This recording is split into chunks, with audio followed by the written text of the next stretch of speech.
మిత్రులందరికీ శుభోదయం. నేను మీ హరి.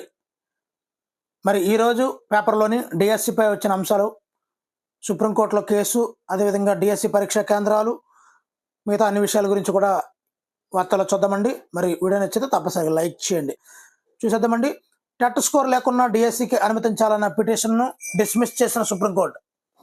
మరి టెట్లో స్కోర్ లేకున్నా ఏపీ నిర్వహిస్తున్నటువంటి డిఎస్సి 2025లో రాసేందుకు అనుమతించాలని కోరుతూ 6 అభ్యర్థులు దాఖలు చేసినటువంటి రిట్ పిటిషన్ను సుప్రీంకోర్టు అయితే డిస్మిస్ చేసిందండి. ఈ మేరకు శుక్రవారం ఈ ధర్మాసనం ఉత్తర్వులు అయితే జారీ చేసింది. టీచర్ల నియామకం కోసం డిఎస్సి నిర్వహణకు రాష్ట్ర ప్రభుత్వం ఏప్రిల్ 20న నోటిఫికేషన్ అయితే జారీ చేసింది. 2011 ఏప్రిల్ 16న జారీ చేసినటువంటి జీవో నంబర్ 51 ప్రకారము ఏటా డిసెంబరు ఆర్ జనవరి నెలల్లో టెట్ నిర్వహించాల్సి ఉన్నా ఆ పని చేయకపోవడం వల్ల మేము రాయలేకపోయాం. దాని కారణంగా ప్రస్తుత డిఎస్సి రాయడానికి అర్హత కోల్పోయే పరిస్థితి వచ్చింది. దీనిపై హైకోర్టులో రిట్ పిటిషన్ దాఖలు చేసిన వేసవి సెలవుల వల్ల లిస్టింగ్ కాలేదు. అందుకే సుప్రీంకోర్టుని ఆశ్రయించాల్సి వచ్చింది. ఆర్టికల్ 32 కింద ఉన్నటువంటి విశేష అధికారాలను ఉపయోగించి డిఎస్సి ఈ పరీక్షల్లోపే టెట్ నిర్వహించేలా రాష్ట్ర ప్రభుత్వాన్ని ఆదేశించాలి.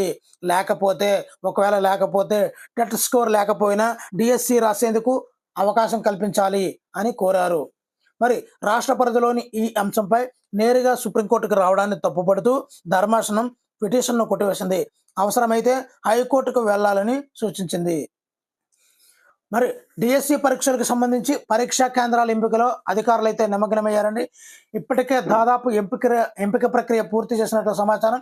అయితే శనివారం మొత్తం కేంద్రాలపై స్పష్టత వచ్చే అవకాశం ఉందని మరి ఈ యొక్క డైరెక్టరేట్ కన్వీనర్ అయితే చెప్పడం జరిగిందండి. ఇప్పటికే రాష్ట్ర వ్యాప్తంగా టీసీఎస్ అయాన్ కేంద్రాలు కాకుండా 82 కేంద్రాలు పరీక్షా నిర్వహణకు అంగీకరించాయని అన్నారు. అయితే ఏ తేదీల్లో వారు పరీక్షల నిర్వహణకు కేంద్రాలు ఇస్తారు, ఎన్ని రోజుల పాటు ఇస్తారు అన్న అంశంపై శనివారం క్లారిటీ వస్తుందన్నారు. పరీక్షా కేంద్రాల అవైలబిలిటీ, సామర్థ్యం వివరాలు వచ్చిన తర్వాత జిల్లాల వారీగా అభ్యర్థులకు కేంద్రాలను కేటాయిస్తామన్నారు. ముందుగా ఎవరికి పరీక్షలు నిర్వహిస్తామన్నది కూడా త్వరలో వెల్లడిస్తామన్నారు. ఇక్కడ మనకు అర్థమైంది, త్వరలో ఎవరెవరికి ఎప్పుడు నిర్వహిస్తామన్నది త్వరలో వస్తుంది. కానీ ఇంకా కూడా గవర్నమెంట్ ఎటువంటి డెసిషన్ తీసుకోలేదు. ఎటువంటి వార్తల్లో వాట్సాప్లో వచ్చే హల్చల్ న్యూస్ని మనం నమ్మాల్సిన అవసరం లేదు. మరి యథావిధిగా డిఎస్సి షెడ్యూల్, సుప్రీంకోర్టు ఆదేశాలు. మరి ఆంధ్రప్రదేశ్లో మెగా డిఎస్సి ఉద్యోగాల భర్తీ యథావిధిగా ప్రభుత్వం ప్రకటించిన షెడ్యూల్ ప్రకారమే జరుగుతుందని సుప్రీంకోర్టు స్పష్టం చేసింది. మరి టెట్ డిఎస్సి పరీక్షల షెడ్యూల్ వాయిదా వేయాలని కోరుతూ 6 అభ్యర్థులు అయితే దాఖలు చేశారు. మరి అభ్యర్థులు లేవనెత్తిన అంశాల్లో సరైన కారణాలు లేవని అభిప్రాయపడినటువంటి ధర్మాసనం పిటిషన్ను కొట్టివేసింది.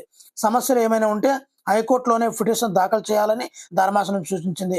మరి టెట్ డిఎస్సి షెడ్యూల్ యథావిధిగా కొనసాగుతుందని ఆదేశాలు జారీ చేసింది.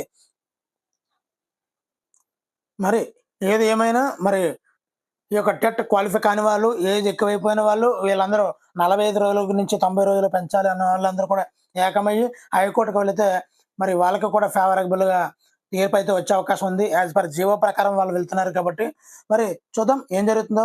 ఏదైనా మన మంచికే.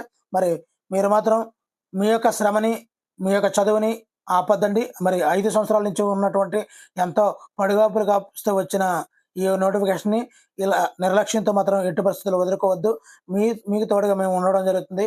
మీకు ఏ సబ్జెక్టులు కావాలి అన్నా ఖచ్చితంగా పలానా వీడియోలు కావాలండి అంటే ఖచ్చితంగా మీకు హెల్పింగ్గా మేము మాత్రం ఉంటాం. మా దగ్గర ఫుల్ మెటీరియల్తో మేము రెడీగా ఉన్నాం. సో ఇలాంటి అభ్యర్థులకి చాలామందికి షార్ట్ కట్ నోట్స్ తయారు చేసి మంచి మంచి బిట్లు అందించడానికి మేము సిద్ధంగా ఉన్నాం. మరి ఏదైనా కావాలంటే ఖచ్చితంగా కామెంట్ చేయండి. మరి వీడియో నచ్చితే తప్పనిసరిగా లైక్ చేయండి. Thank you for watching. Me Hari signing out.